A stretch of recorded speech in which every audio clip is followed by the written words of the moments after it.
Today we are going to learn about parotid region and parotid gland. Introduction. Salivary glands in mammals are a group of compound exocrine glands. The exocrine glands means the glands with ducts. They produces saliva. The major salivary glands in the human body are parotid gland, submandibular salivary gland, and sublingual salivary glands. In the parotid region contain the largest serous salivary gland and the cone of face, the facial nerve. The parotid gland means around the ear. It is the largest and major salivary gland. The parotid gland contain vertically disposed blood vessels and horizontally situated facial nerve and various branches. The location or the boundaries of parotid region is superiorly by the zygomatic arch, anteriorly by the masseter muscle, inferiorly by inferior border of mandible, and posteriorly by sternocleidomastoid muscle and external ear. Next, we are going to learn about the parotid gland. The parotid gland is the largest salivary gland in face. The weight of the parotid gland is about 25 to 30 grams. Its location, which seen below the external acoustic meatus and between the ramus of mandible and sternocleidomastoid muscle. Glands overlap these structures. Anteriorly, the gland also overlaps the masseter muscle. And the skin over the gland is supplied by the greater auricular nerve. The capsules of parotid gland. The investing layer of deep cervical fascia forms a capsule for these glands. It is supplied by greater auricular nerve. The fascia split and encloses the gland. The superficial lamina or the parotidomasseteric fascia, which thick and adherent to the gland. It is attached above to the zygomatic arch. The deep lamina is thin and it is attached to the styloid process and tympanic plate as well as the ankle and the posterior border of ramus of mandible.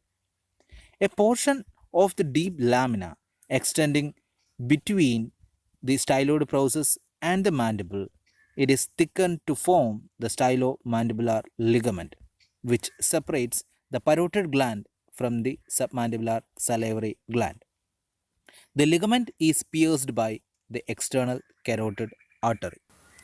The surface marking of parotid gland.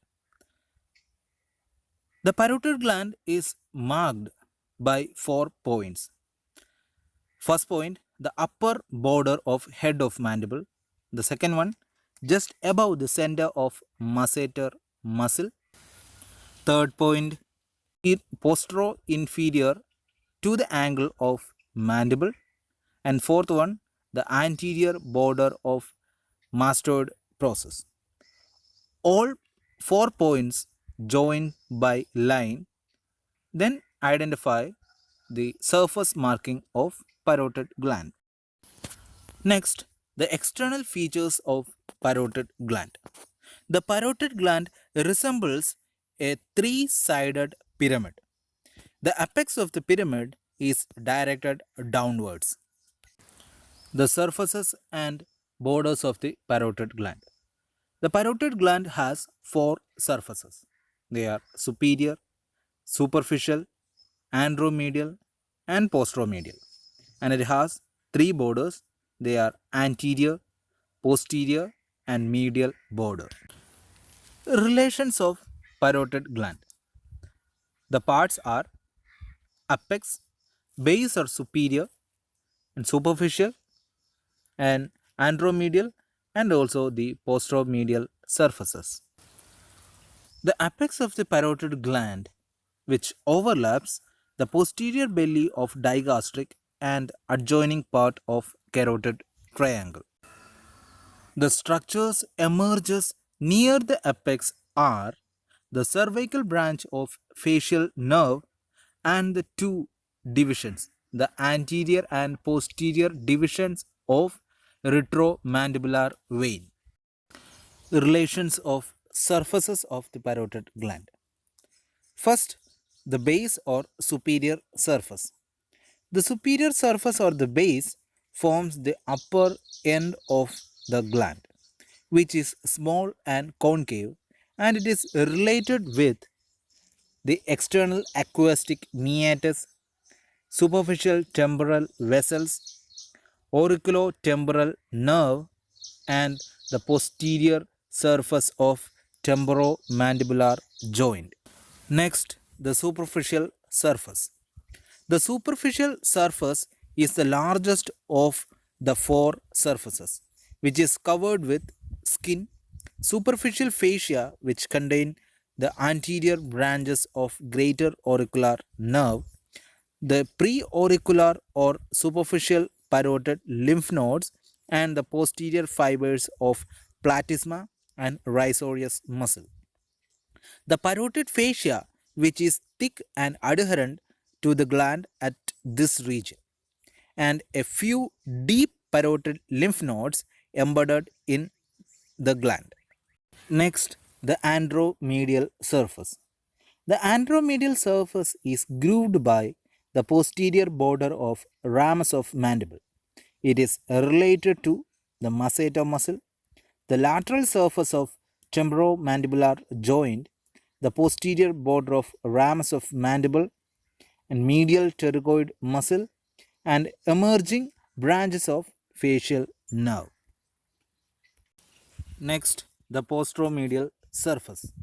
The posteromedial surface is molded to the mastoid and styloid process and the structures attached to them. Thus, it is related to the mastoid process with the sternocleidomastoid and the posterior belly of digastric muscle. Then, the styloid process with the structures attached to the styloid process. And the external carotid artery and the facial nerves enters the gland through this surface.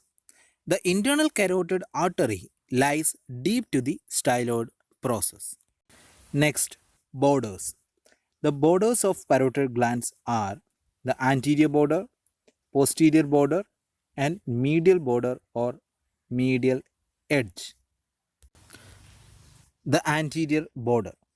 The anterior border separates the superficial surface from andromedial surface.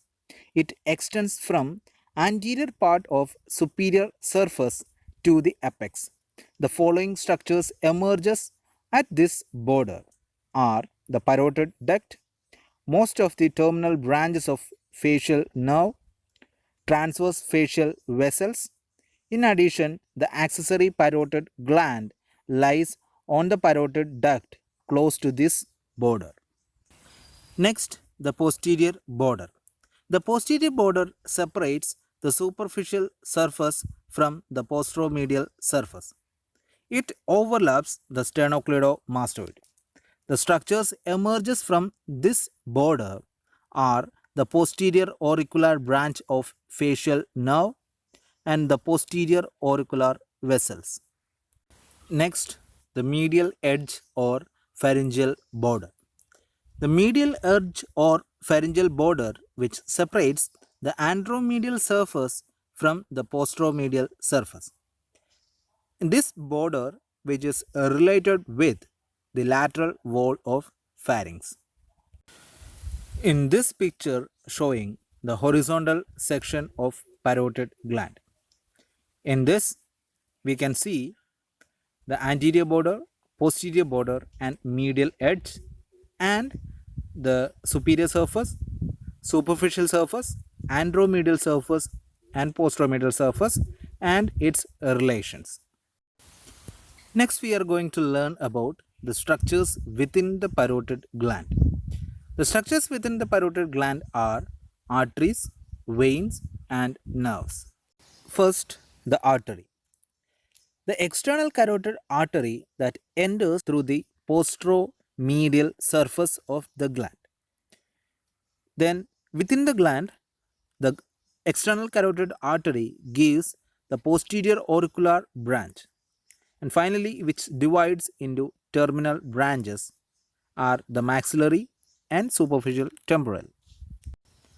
Lateral to the external carotid artery, we have the retromandibular vein. It is formed within the parotid gland by the union of superficial temporal and maxillary vein.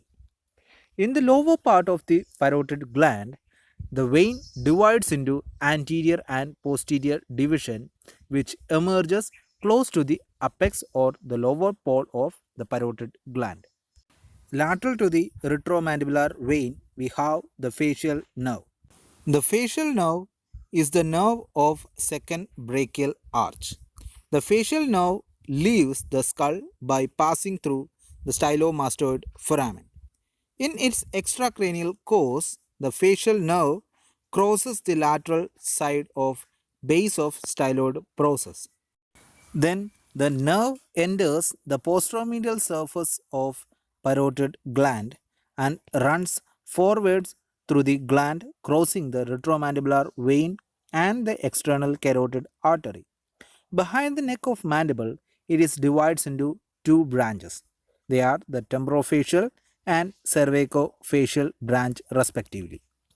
The temporofacial branch gives the temporal and zygomatic branches, and the cervicofacial gives the buccal, marginal mandibular and cervical branches.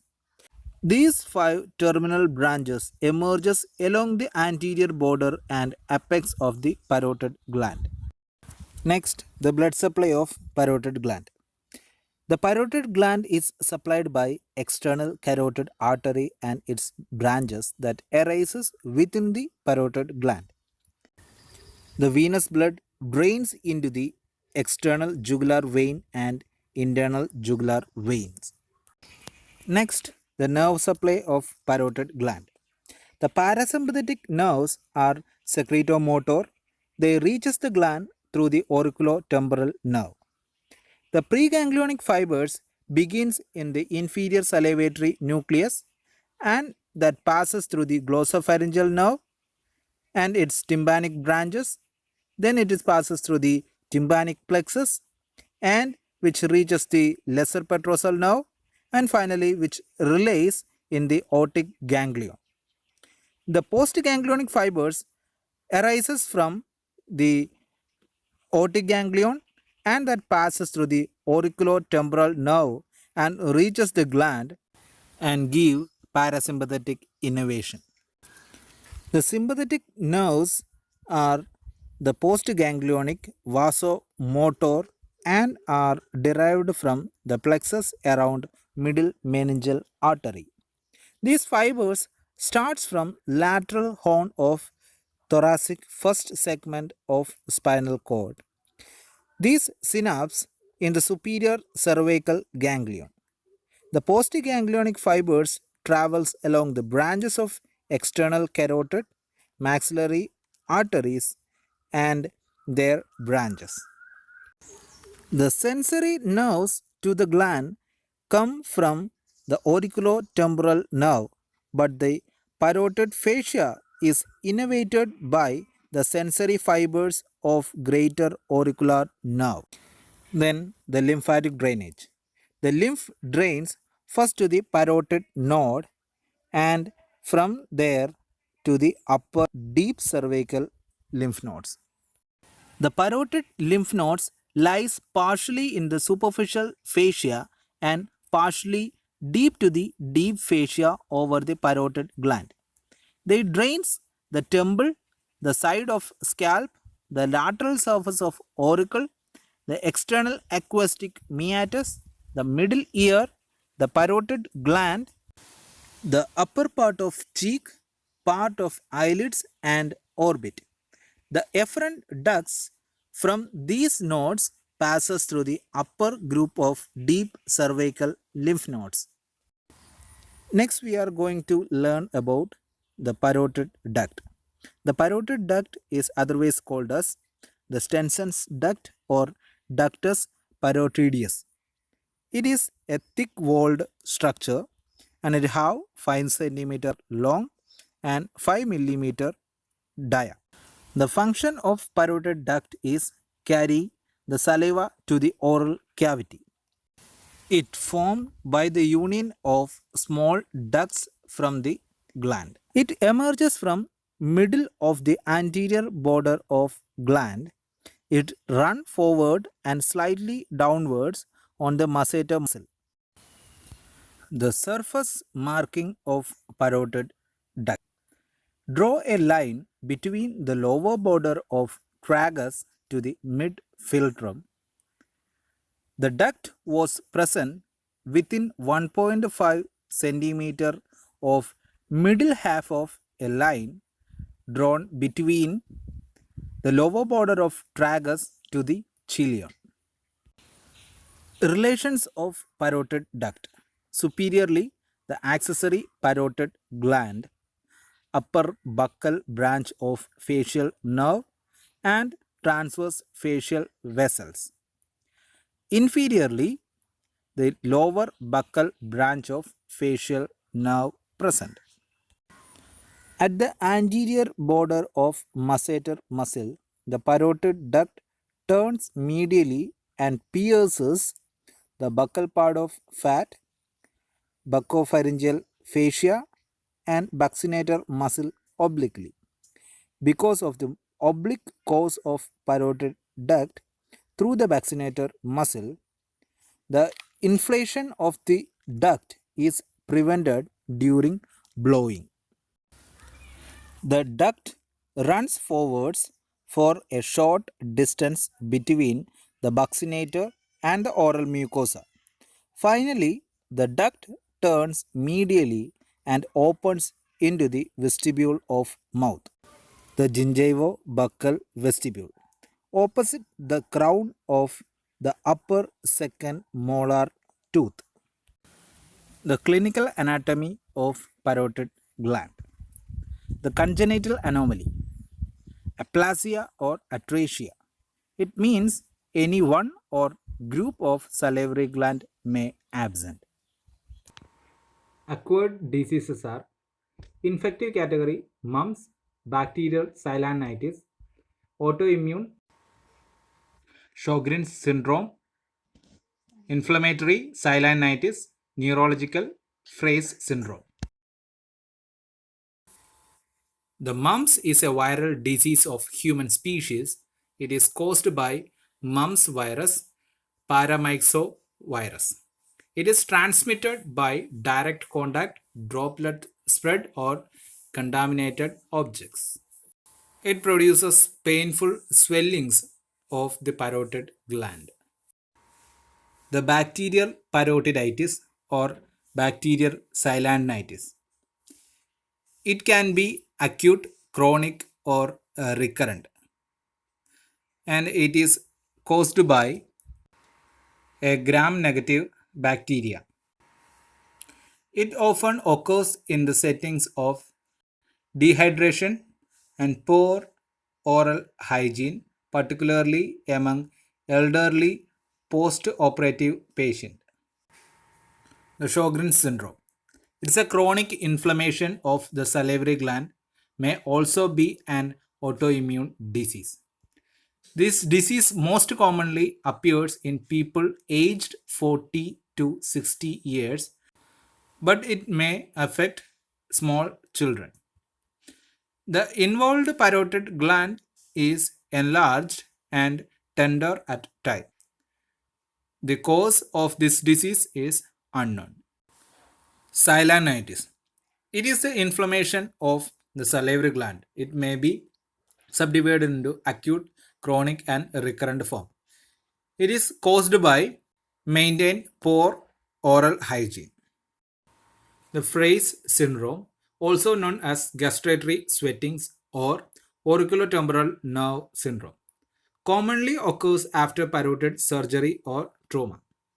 It reflects the aberrant innervation of sweat glands on the face by regrowing parasympathetic secretomotor axons that would have previously innervated the parotid gland. It is characterized by sweatings, warmth, redness of face as a result of salivary stimulations by the smell or taste of food. And this is all about the parotid gland and